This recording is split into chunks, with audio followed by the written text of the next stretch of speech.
What's up, Crispy Gang? I'm Crispy, and thank you for tuning into the channel. First up, there's been a major shift in the winds for CD Projekt Red. Cyberpunk 2077 marks the end of the road for the Red Engine, which has been the backbone of CD Projekt Red's games since The Witcher 2. Even though this marks the end of an era for CDPR, the next Witcher game and other future titles, including the sequel to Cyberpunk 2077, codenamed Orion, will be developed using Unreal Engine 5. Won't that mean starting from scratch then? Does this mean a longer development time? Another 8 years until the release like the first go around. What about all the cutting edge tech they've been adding to Cyberpunk? Is all the effort going down the drain? All valid questions, and I got the answers. According to Cyberpunk 2077's director Gabe Antangelo, he mentioned the transition to Unreal Engine 5 does not mean losing all the progress that we've made with Cyberpunk 2077 when we finally got it to a good state. For starters, many of the methodologies and strategies developed for Red Engine can be applied to the new engine. And with the strengths of both engines considered, the move to Unreal Engine 5 seems to be a strategic one for the studio's future endeavors. Gabe went on to clarify, it isn't starting from scratch. A lot of times when you build these things, like ray reconstruction, there are a lot of methodologies you can apply to new engines, learnings, and the strategy of setting up the architecture. And when you look at the things that Red Engine does well, there are some similarities and some gaps. But the brilliant engineers are like, with all of the stuff that we know you crazy creatives want to do in the future, there's less of a delta here. Let's strategically shift to Unreal Engine 5. When asked if we could point to any specific challenges that the dev team faced with the Red Engine, that would be easier with Unreal. It was understandable that he didn't want to give away any secrets from Cyberpunk sequel, but said overall it's refreshing with what they've learned while developing 2077 without having to start the process of rebuilding their own engine for the next game. He finished off by saying, likewise, there's some things that Red Engine does better than Unreal that we're working with Epic to basically bring in that engine as well. So it goes both ways. It's about economics of scale. You can obviously do all these amazing things in both. There's so much nuance behind it, but it comes down to ways to approach things to be able to do more. Not necessarily better. It could be just as good, but do it more.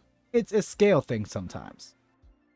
It's good to hear that they won't be needing to completely rewire the engine and can focus on the story they want to tell, build up the characters, and provide a sense of stability to the team knowing they're working with a tried and true engine. Even though it's not a guarantee to make the game great, Forspoken for example, terrible game but looks great. I believe CD Projekt Red understands that they won't be able to solely rely on the engine making Night City look more realistic, but knowing that they will need to breathe life into it and make it an enjoyable experience. Moving on to some exciting news that affect the now instead of the then, Cyberpunk 2077's patch 2.0 came out today. The patch is set to address some of the most common issues players have been facing, especially that pesky corrupted saves on PS5. But a heads up, if your save is already corrupted, this patch won't be able to save you. So make sure you have an uncorrupted save before the patch drops. Otherwise, you'll need to revert to a previous uncorrupted save. Let's talk about some of the more specific bug fixes. Cars, which received a major upgrade in 2.0 update, had been a focal point. Patch 2.0 addresses several issues related to the vehicles, from cars spawning underground to a ghostly wrecked NCPD cruiser patrolling the streets of Night City without wheels. Yep, no more haunted cars roaming around. even though that would have been cool for a Halloween event. Other notable fixes include improvements to Dogtown, which are added in Phantom Liberty DLC. Players had reported frame rate drops due to the dense details in Dogtown, but this should now be less of an issue. Additionally, various quests have received tweaks and fixes to ensure smoother gameplay. Lastly, for the PC players out there, PC Master Race, the update brings improved image quality for DLSS, ray reconstruction, in the ultra performance setting, and various crash fixes. Console players can also expect performance improvements and the much needed fix for the aforementioned saved issue on PlayStation. All in all, it's clear that CD Projekt Red is dedicated to refining Cyberpunk 2077's experience and showing players have the best time exploring Night City. To finish off the video, let's talk about some rumors. Now, we all know that Cyberpunk 2077 was a first-person RPG, setting it apart from CD Projekt Red's Witcher series. But what if I told you that the sequel might just bring in a third-person perspective? Finally! Originally, Cyberpunk 2077 was planned to have a third-person camera. However, the decision to shift to first-person was made to give the game its own unique identity, distinct from the Witcher franchise. I remember the Cyberpunk universe creator Mike Pondsmith talking about the decision and why they went this route. How the immersion aspect of it was the main catalyst to completely remove third person, not even giving us a damn choice. But now the possibility of a third person option for the sequel is back on the table. CD Projekt Red's quest director Paolo Sasco mentioned that while first person was integral to Cyberpunk 2077's identity, the door is still open to the sequel's perspective. He emphasized that the studio is yet to see whether the sequel will stick to first person or venture into third person. Please. Sasco also touched upon the benefits of the first person perspective, stating it allowed Cyberpunk 2077 to stand out, especially on platforms like YouTube and Twitch. But let's be honest, we are not all YouTubers or Twitch streamers. It's clear that the decision for the game's perspective goes beyond just gameplay. It's about the game's identity and reach.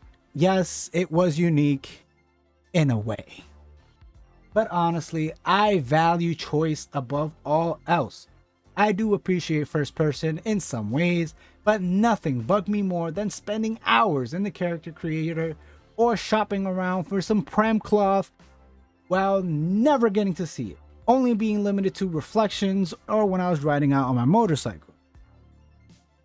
Now, while there's no official announcement for the direction of Cyberpunk 2070 sequel, whatever that may be called, just yet, it's still exciting to think about the possibilities and how a change in perspective might shape the game's experience.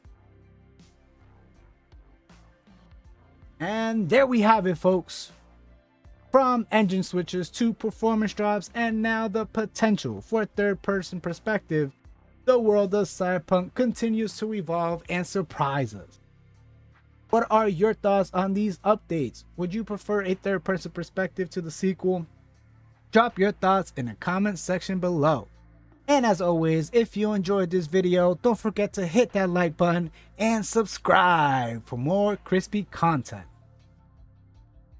This is Crispy signing off. Until next time, keep it crispy, crispy.